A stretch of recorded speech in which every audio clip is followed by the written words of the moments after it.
L'empire nazi vient de s'écrouler. L'Europe n'est plus qu'un vaste champ de ruines. L'Angleterre a subi pour 12 milliards de dollars de destruction. La France, 26 milliards. L'Union soviétique, 120 milliards. De l'autre côté de l'Atlantique, à l'abri des bombardements, les trusts les plus puissants du monde viennent encore d'étendre leur pouvoir. La guerre leur a rapporté 75 milliards de dollars et leur capacité de production a doublé depuis 1939.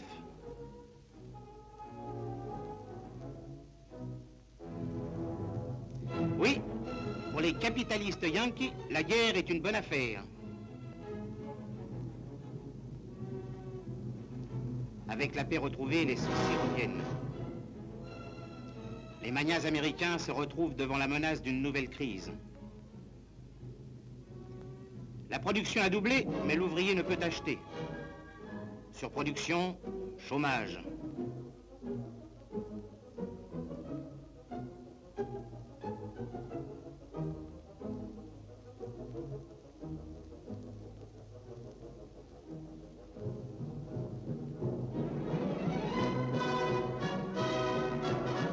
Le voilà, le paradis américain.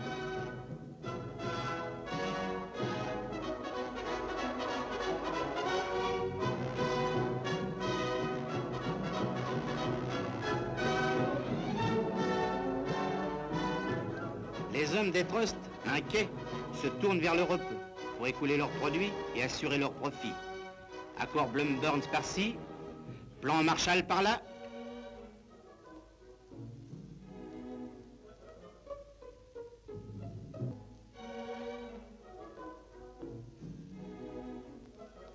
Français, grâce à l'Amérique, vous aurez du beurre.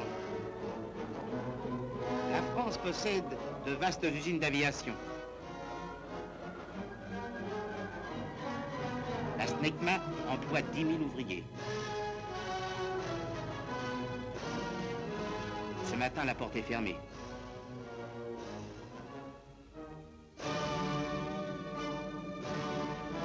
Fabriquer des avions? Les Américains nous en vendent.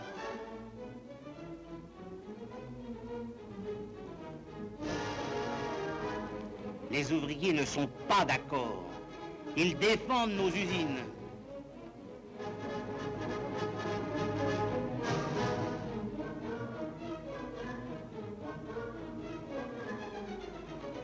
Les Américains nous vendent du charbon, mais à Auchel, on préfère l'extraire de notre sol. Ces mineurs sont restés 30 jours au fond pour empêcher la fermeture de leur puits.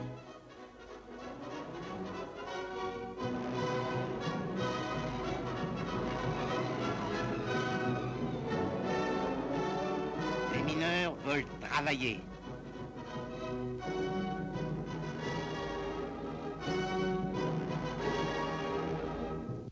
Joliot-Curie poursuit ses recherches pacifiques. On le chasse de son laboratoire. Les Yankees savent utiliser l'énergie atomique. Pour nous préparer à recevoir les bombes qu'ils fabriquent, ils veulent nous habituer à la brutalité, au crime, à la mort. Ils veulent corrompre même nos gosses.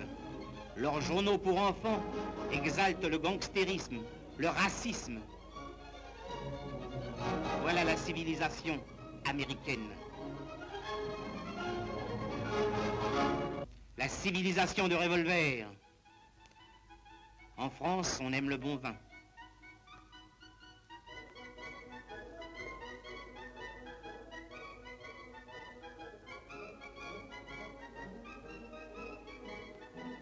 Et on sait l'apprécier.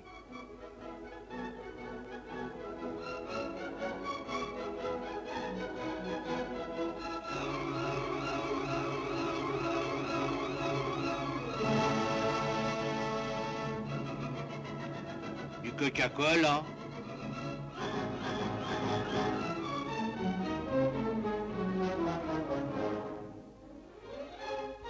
Allez, mon bonhomme, placez votre camelot ailleurs. En Amérique. En Amérique.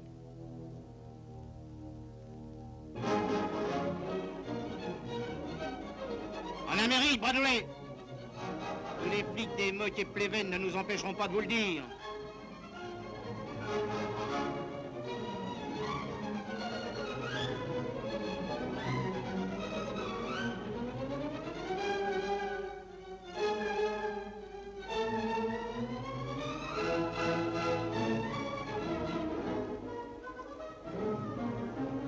Bradley, Eisenhower, en Amérique.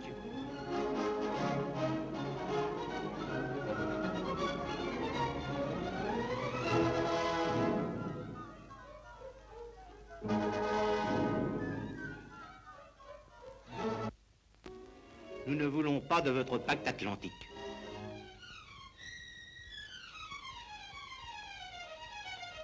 Nous ne voulons pas de vos états-majors chez nous.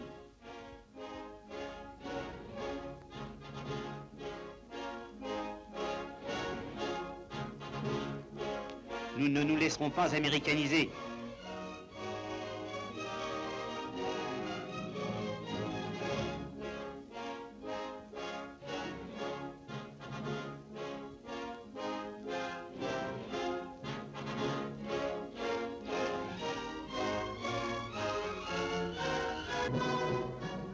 Les jeunes savent ce que signifient vos 18 mois.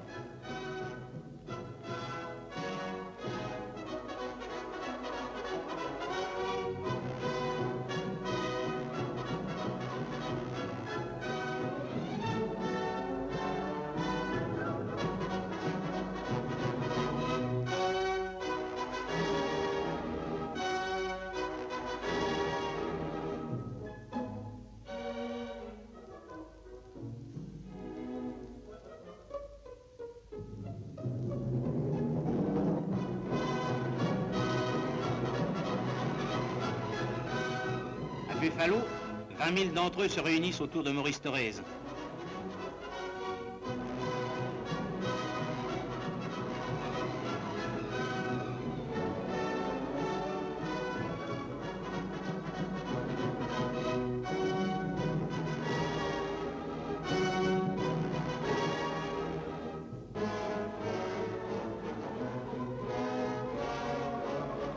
Partout en France, les protestations s'élèvent. L'unité se fait.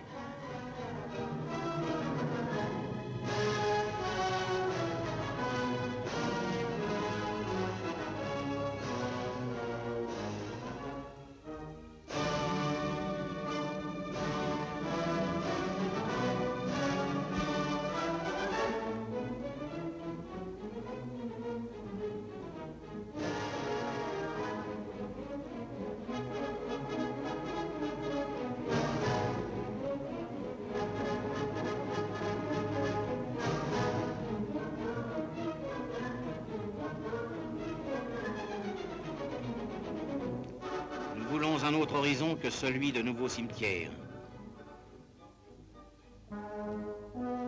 Voilà le beurre promis par l'Amérique. Nous n'en voulons pas. Les dockers ne se font pas les complices de ceux qui veulent attaquer nos alliés d'hier. C'est derrière les barbelés que se préparent les mauvais coups. La nouvelle occupation est commencée. Au même point, on installe des bases similaires.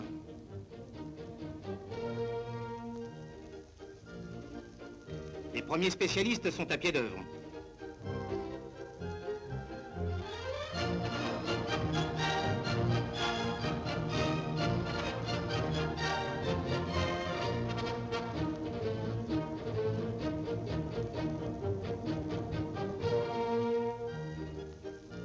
Ces touristes, d'un genre très spécial, mais déjà connus, sont à Paris chez eux.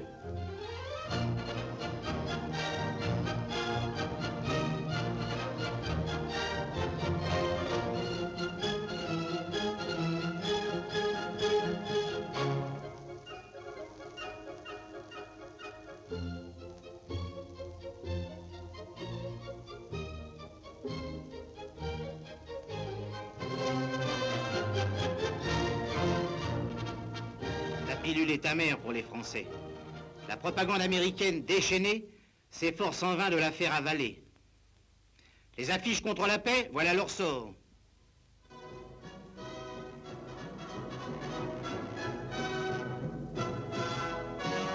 Ce sont les assassins de Radour que les Américains choisissent pour encadrer les Français qu'ils veulent lancer dans leur guerre.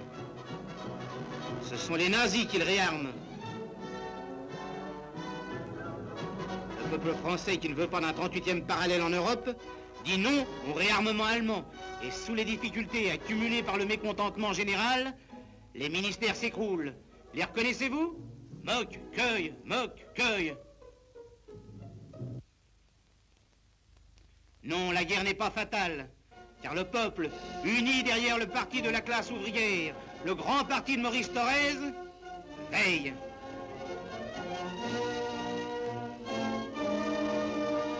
Il saura imposer une politique de paix, une politique d'indépendance nationale.